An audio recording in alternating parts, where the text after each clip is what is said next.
बिस्मिल्लाहिर्रहमानिर्रहीम। अस्सलाम वालेकुम व्यूअर्स, आप देख रहे हैं डाइनिंग और क्या आप जानते हैं कि बेकरी वाले चाट में क्रीम की जगह क्या डालते हुए बजट फ्रेंडली चाट बनाते हैं। तो जनाब आज यही सीक्रेट आपसे शेयर कर रहे हैं। रेसिपी पसंद आए तो चैनल को सब्सक्राइब कर दें, बेल आइकन को ऑल पे कर देने से आपको वीडियो का नोटिफिकेशन सबसे पहले फ्री में मिल जाएगा। इस रेसिपी में आप मौसम के जो भी ताज़ा फ्रूट्स हो उनको इस्तेमाल कर सकते हैं। सभी फलों के साथ साथ केले को भी हमने नमक मिले पानी से अच्छी तरह से धो लिया है। फ्रूट्स को काटते हुए एक अहम पॉइंट जिसे आपने बिल्कुल भी नहीं भूलना कि फलों का साइज थोड़ा सा बड़ा हम रख रहे हैं। तो जनाब बातें तो साथ साथ होती रहेंगी, मैं आपको बताती चलूं। 4 केले हमने काट लिए हैं। नेक्स्ट हम इसमें बड़े साइज का अनार ले रहे हैं। अनार की जगह आप अमरूद या फिर नाशपाती का इस्तेमाल भी कर सकते हैं, यानी जो भी आपको पसंद हो वो डालें। अनार को काटते मैं दिल में अल्लाह का शुक्र अदा करती कि अल्हम्दुलिल्लाह इसके दाने सुर्ख रंग के हैं तो चाट जरा खूबसूरत लगेगी। इस रेसिपी के लिए हमने सुंदर खानी अंगूर लिए, घर में ही उगाए हुए हैं। इसमें आपने एक अहम पॉइंट नोट किया कि देखें दाने कितने साफ सुथरे हैं। अंगूर के दानों को महफूज करने के लिए हमने स्पेशल ट्रिक इस्तेमाल की। अगर आप इससे मतलब वीडियो देखना चाहते हैं तो ऊपर आई बटन में लिंक दिया है, उसे क्लिक करके रेसिपी देख सकते हैं, या फिर आप ग्रेप्स बाय डाइनिंग और लिखेंगे ना फिर भी आपको इस वीडियो का लिंक मिल जाएगा। चलिए जी जनाब फिर से अपनी वापस रेसिपी की तरफ आते हैं। अंगूर के दानों को हमने साबित ही रहने दिया, ये तकरीबन 1.5 कप बन गए हैं। ये अंगूर का गोल मटोल सा दाना हम लास्ट में यूज करेंगे। चाट के लिए हमेशा सेब इस तरह का इस्तेमाल करें जो सख्त हो, यानी जो भुरभुरा या नरम होने वाला हो वो बिल्कुल यूज न करें। सेब का छिलका उतार लेने के बाद इसे काट लिया है। 2 दरमियाने साइज के सेब इसमें इस्तेमाल हुए हैं। अगर चाट में सिर्फ क्रीम इस्तेमाल की जाए तो काफी हैवी लगती है। एक बड़ा कप यानी 300 ml दूध लिया है। इसमें से 250 ml तो हम पैन में डाल रहे हैं और बकाया 50 ml यानी कि 1/4 कप दूध में हमने 1.5 टेबल स्पून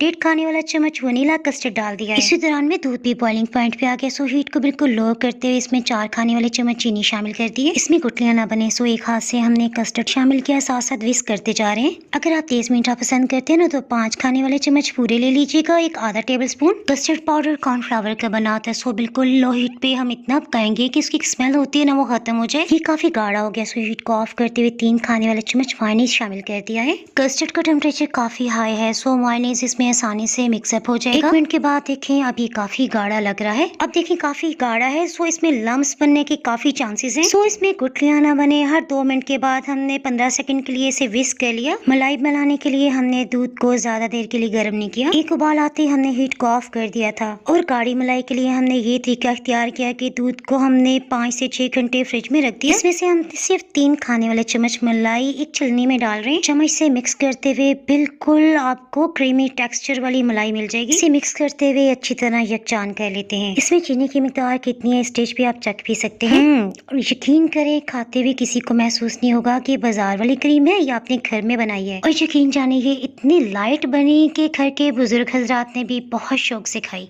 मायोनीज में काफी नमक होता है, सो हमने इसमें नमक नहीं डाला और चाट मसाला तो इसमें बिल्कुल भी शामिल नहीं किया जाता। चाट को स्पैचुला या फिर चम्मच की वजह से लेवल में कर लिया है और इसे डेकोर करने के लिए हमने अंगूर के लाल दाने इस्तेमाल किए। कुदरती तौर पे 2-3 अंगूर जुड़े हुए थे और गोल्ड शेप इख्तियार करके थे। इसमें आर पार कट लगा लेने के बाद एक अंगूर के दाने से डेकोर कर लिया। देखिए कितना अच्छा लग रहा है। डाइनिंग हॉल पे मजीद रेसिपीज देखने के लिए यूट्यूब, इंस्टाग्राम और फेसबुक पे फॉलो कर सकते हैं। तो हमें याद रखें फिर मिलेंगे मजेदार सी रेसिपी के साथ। उस वक्त के लिए अल्लाह हाफिज।